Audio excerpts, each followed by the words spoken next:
Good morning, everyone. Thanks for coming. We're coming to you live from Nasdaq market site here in Times Square, the heart of New York City. I'm Evan Harvey, the head of global sustainability here at Nasdaq. And I'm thrilled to open the market today with our special guest, Ceres CEO and President Mindy Lubber, and many colleagues and supporters here in the studio. So we always like to get things started with a round of applause. Could I get one?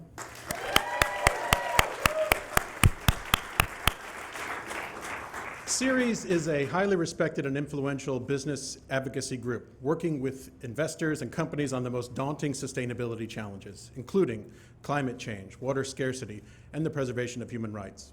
For more than 30 years, this Boston-based nonprofit organization has worked tirelessly to improve capital market systems, to connect investors and companies together in a meaningful conversation about long-term value, transparent performance measurement, and economic solutions that are both sustainable and inclusive.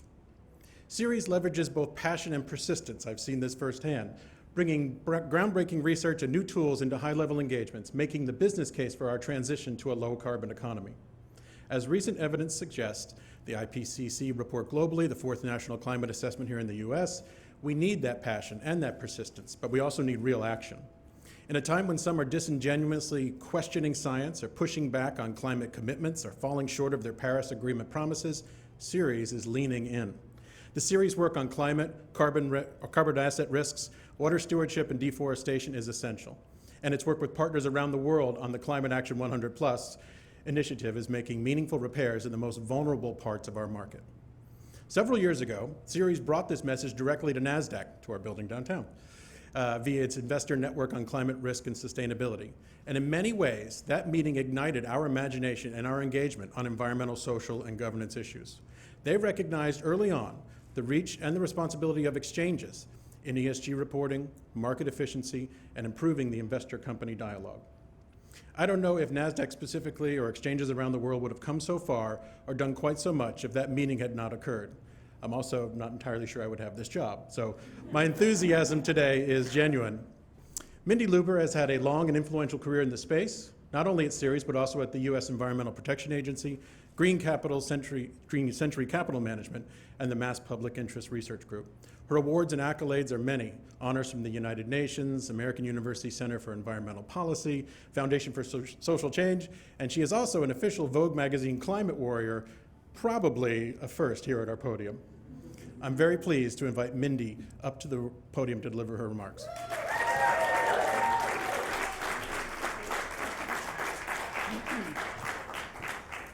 Thank you, Evan. You're far too kind, and that was very gracious.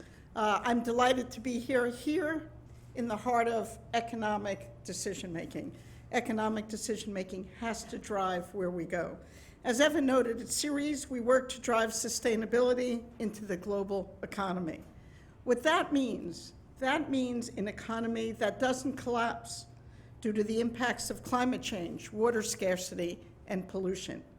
It is an economy that invests in a clean energy future and in the jobs that go with it. And it's an economy that values human beings and respects the rights of workers. And it is an economy that fosters a business environment that thrives in the short term as well as the long term. The business case for acting boldly and swiftly on climate change could not be more clear. Just this week, 420 investors who manage $32 trillion in assets called on world government leaders who were convening in Poland to tell them they need to support the goals of the Paris Climate Agreement. And more than 500 global companies have committed to taking science-based climate action, and hundreds of companies have committed to 100% renewables. And both investors and companies are standing with us to support the public policies that we need to help us get there. That is good progress, but in the end, it's not yet enough. Time to act is running out. We need every investor and every business acting at scale and acting now. We need accurate market signals, including an equitable price on carbon. And we need to fundamentally reimagine the role of our capital market systems. Folks, we have no choice. If we don't act now, Every scientific and economic study is telling us we risk not only a meltdown of our planet, but of our financial markets. Every sector of our economy is implicated. We risk a devastating loss to our economic future, to our communities and our lives, and we risk failing to build a better future for our families and our children.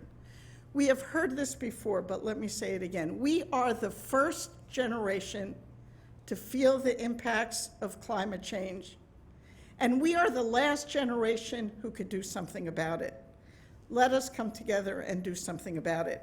Please join us. Thank you.